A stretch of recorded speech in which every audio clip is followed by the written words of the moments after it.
Praise the Lord. இன்னைக்கு நம்ம ஒரு சாட்சியை கொடுத்து பார்க்க போறோம். அது என்ன சாட்சி அப்படின்னா, நமக்கு விரோதமாக யாராச்சும் வந்தாங்க அப்படின்னா, நம்மளை தாக்க வந்தாங்க அப்படின்னா, கர்த்தர் அந்த நபரையே நமக்கு பாதுகாப்பா மாற்றுவாருங்க.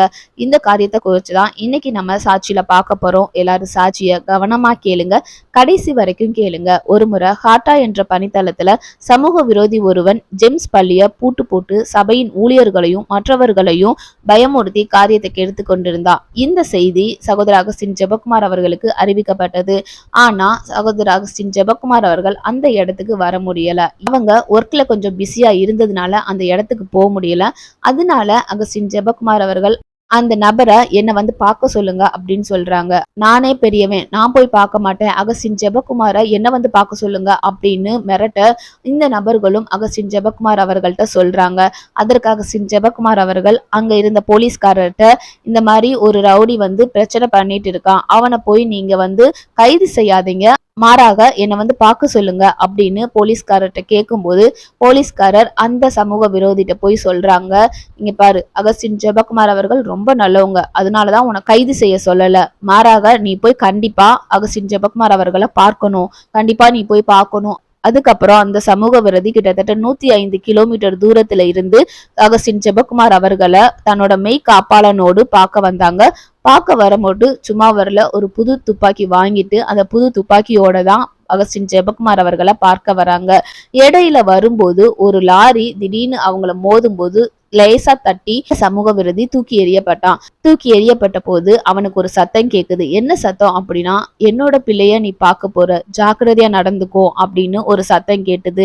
அவனும் அகங்காரம் கொண்டவனா எதையும் காதுல வாங்காம அகஸ்டின் ஜெபக்குமார் அவர்களை திமிரா பார்க்க போறான். அங்க போலியோ விடுதி ஒண்ணு இருந்துச்சு, அதை தாண்டி வந்துட்டு இருந்தாங்க. பிள்ளைகள் எல்லாரும் ஸ்கூல்ல இருந்து வந்துட்டு இருக்கும்போது இங்க சகோதர அகஸ்டின் ஜெபக்குமார் அவர்களுக்கு செக்ரட்டரியாக பணிபுரிந்து கொண்டிருந்தாங்க சகோதரி டாரதி.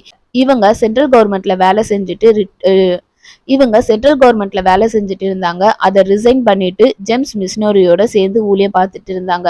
அவங்க ரொம்ப தைரியமானவர்கள் தான். இருந்தாலும் இந்த சமூக விரோதி வந்து நின்ற தோரணையை பார்த்துட்டு கொஞ்சம் பயத்தோட அகஸ்டின் ஜெபக்குமார் அவர்கள்ட்ட போய் அவன் வந்திருக்கான், அவனை அனுப்பவான் அப்படின்னு கேட்கும்போது சகோதர அகஸ்டின் ஜெபக்குமார் அவர்களும் அனுப்புங்க அப்படின்னு சொல்றாங்க. அதுக்கப்புறம் அந்த சமூக விரோதி உள்ள நுழைஞ்சு சேர்ல வந்து உக்காந்தான். அதற்கு சகோதர அகஸ்டின் ஜெபக்குமார் அவர்கள் அந்த நபரை அதட்டி, ஒரு ஆபீஸ்க்குள்ள உள்ள வந்தா அப்படின்னா அதிகாரி சொல்ற வரைக்கும் நிக்கணும், அதுக்கப்புறம் தான் உட்காரணும் அப்படின்னு சொல்றாங்க. அதுக்கப்புறம் அன்போட உட்காருங்க அப்படின்னு சொல்றாங்க. இந்த நபரும் உட்கார்றாங்க. பக்கத்துல அந்த மெய் காப்பாளனும் இருக்கிறான்.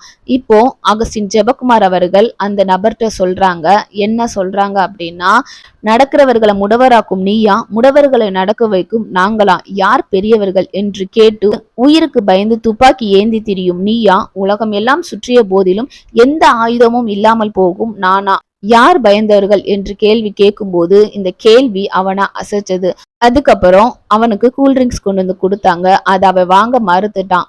கூல்ட்ரிங்க்ஸை வாங்க மறுத்துட்டு 85,000 ரூபாய்க்கு வாங்கியிருக்கோம், இந்த துப்பாக்கிக்கு வேலை இல்லையா என்று கேட்டு அந்த இடத்துல இருந்து வேமா ஓடிட்டான். அவன் ஓடிவிட்ட பின்னாடி சகோதரி டாரதிக்கும் அகஸ்டின் ஜெபக்குமார் அவர்களுக்கும் ஒண்ணுமே புரியல, ஏன் இவன் இப்படி ஓடுறான் அப்படின்னு.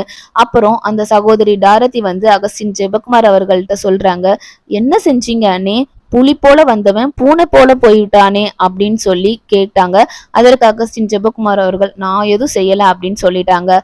அவன் போன பின்னாடி அங்க உள்ள பணித்தளத்துல உள்ள ஊழியரிடம் போய் சொல்றான், தெய்வத்தை பார்க்க வந்தேன், இப்போ கண்டு கொண்டேன், இனிமே நான் தான் உங்களுக்கு பாதுகாப்பு அப்படின்னு சொல்லிட்டு அங்க உள்ள ஊழியத்துக்கு துணையாக நின்றாங்க. சோ இந்த சாட்சியில இருந்து நம்ம என்ன கத்துக்கிறோம் அப்படின்னா, கர்த்தருக்கு மட்டும்தாங்க நம்மளுக்கு பயம் இருக்கணும், மற்றவர்கள் மேல பயம் இருக்க தேவையே இல்லை. முக்கியமா நமக்கு விரோதமாக யாராச்சும் செயல்பட்டாங்க அப்படின்னா அவங்க மேல பயம் கொள்ள அவசியமே இல்லைங்க. கர்த்தர் நம்மளுக்காக யுத்தம் பண்ணுவார். நம்ம சும்மா இருந்தா மட்டும்தான் போதும். யார் நம்மளை தாக்க வந்தாங்களோ அவங்களே நமக்கு பாதுகாப்பாக மாறுவாங்க. கர்த்தர் இந்த காரியத்தை செய்வாங்க. ஏன்னா அவரோட பிள்ளைய யாராச்சும் தொட்டாங்கன்னா அவர் சும்மா இருப்பாரா?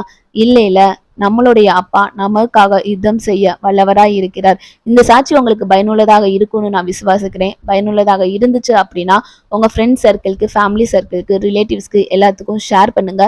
மறக்காம சப்ஸ்கிரைப் பண்ணுங்க. இந்த சாட்சியின் மூலமாக கர்த்தர் உங்களை ஆசீர்வதிப்பாராக. ஆமீன். God bless you. Jesus loves you.